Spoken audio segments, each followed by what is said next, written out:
Nama saya Dani Anwar, usaha saya yaitu Duwarna Shoes. Jadi Duwarna Shoes itu sepatu batik yang saya bangun sejak 2013.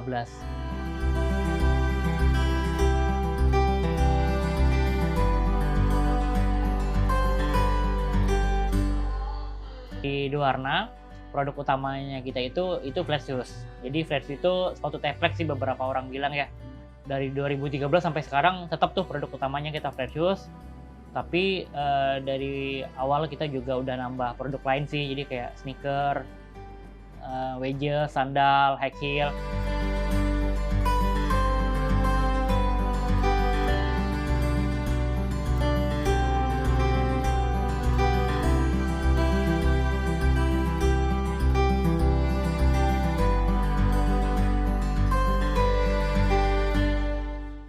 Model pertama kalau nggak salah 5 piece itu sama ongkir 500.000 lah.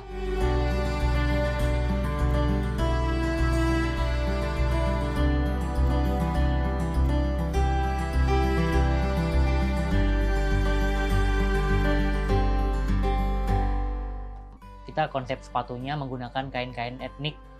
Kain etnik itu ya kain batik, kain songket, kain tenun yang ada di Indonesia.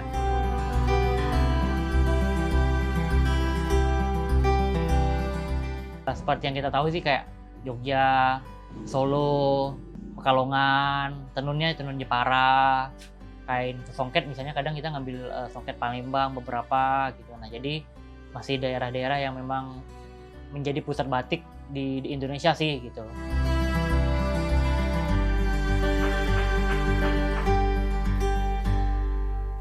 Pengennya ke depan kita bisa membuat motif dari daerah-daerah yang punya histori kainnya sendiri gitu.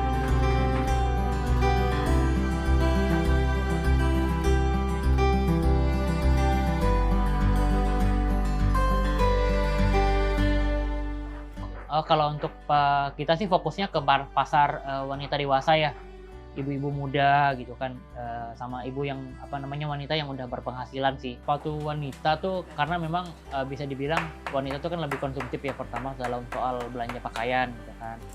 Kedua, untuk eksplorasi desainnya, sepatu wanita lebih luas gitu kan, jadi akhirnya lebih enak untuk ngonsepinnya.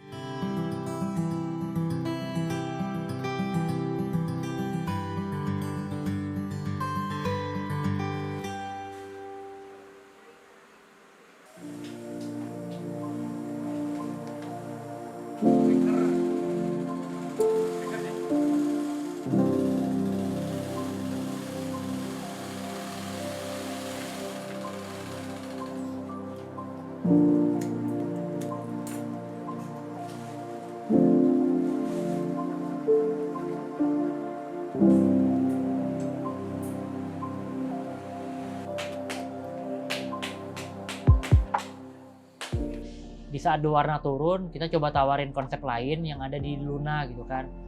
Konsep di Duwarna kan menggunakan kain etnik. Nah jadi, tapi kan nggak semua customer suka etnik gitu kan. Kita tawarin juga sepatu konsep yang standar yang pada umumnya lah gitu kan. Nah jadi Luna itu bisa dibilang sepatu yang bukan etnik dari Duwarna gitu.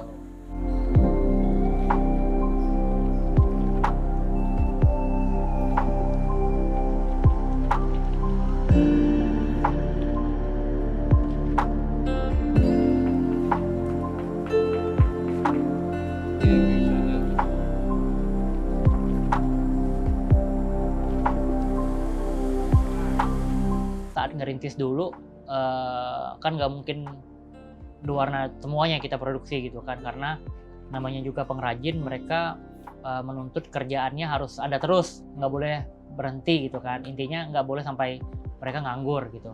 Ya saya sempat terima tuh merek-merek dari luar, dari Malaysia, dari Singapura. Nah mereka kan biasanya butik itu atau online shop itu pengen merek mereka sendiri dong gitu kan. Dia pengen desain sendiri, pengen konsep sendiri, jadi akhirnya itu yang kita tampung. Jadi tapi sambil tetap ngejalanin Duwarna, sampai akhirnya Duwarna udah stabil, akhirnya kita lepas yang maklut-maklut itu, kita udah nggak terima lagi.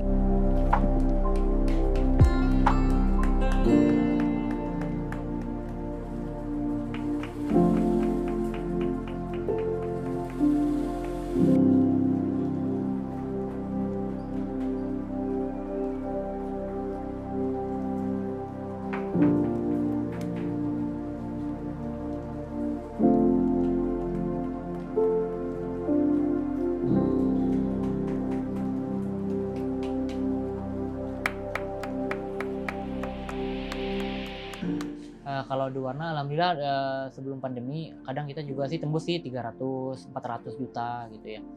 Nah, setelah pandemi kita kan turun banget tuh 50%. Jadi yang awalnya 400 jadi 200.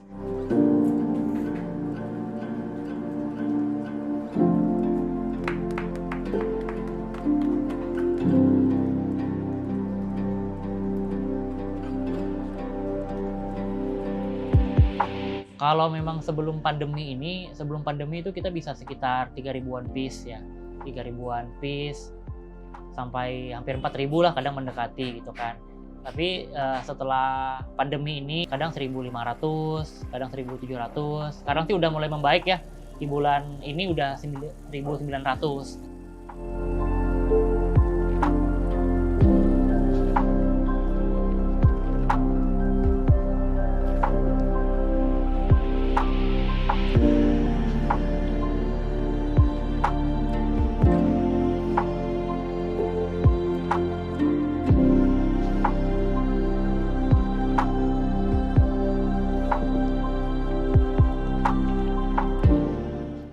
Jadi akhirnya kita ngikutin ini sih, banyak banget promo.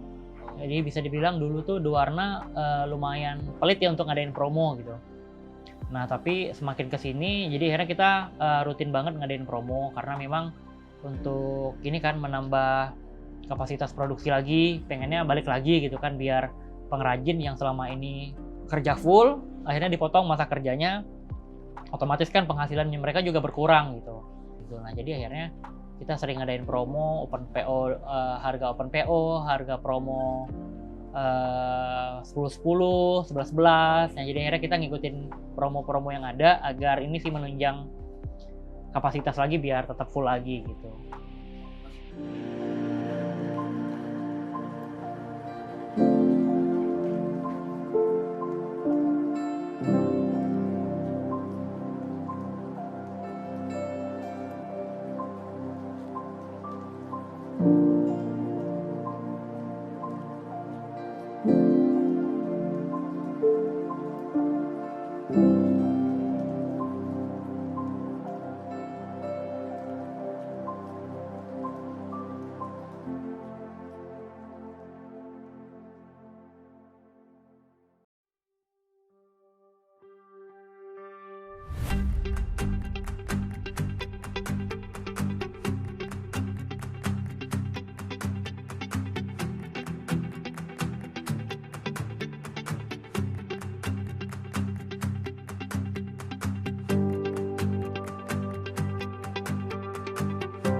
Nah jadi Duwarna justru penjualan utamanya dari reseller mas semuanya gitu kan. Jadi memang kita jualan ofisialnya sendiri dikit banget gitu.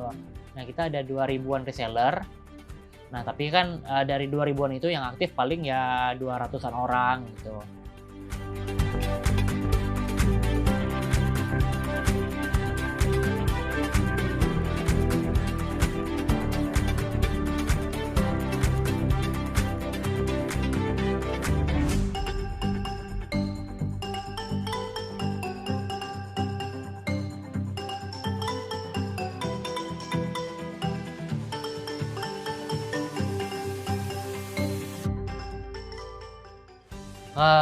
Kalau saya pribadi, karena saya ngerasa ngerintisnya bukan dari seorang ahli gitu kan.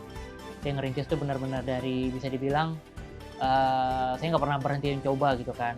Dari kuliah saya coba udah jualan popcorn, jualan rujak es krim, jualan kain batik, sampai akhirnya dari kain batik itu nemu sepatu yang ternyata bisa dibilang rezekinya ternyata di sepatu gitu kan, akhirnya pindah ke Bogor. Nah jadi intinya jangan pernah berhenti sih, karena memang kita nggak tahu nih nemunya di mana yang memang menjadi klik atau memang jadi jalan rezekinya kita yang terbesar nanti di mana gitu kan. Karena ya ketika kita nggak berhenti akan terus dibukakan pintu baru, oh ternyata ini nih pintunya yang benar-benar gongnya di sini, besarnya di sini. Nah jadi pasti akan ketemu sih nanti, jadi intinya jangan pernah berhenti sih.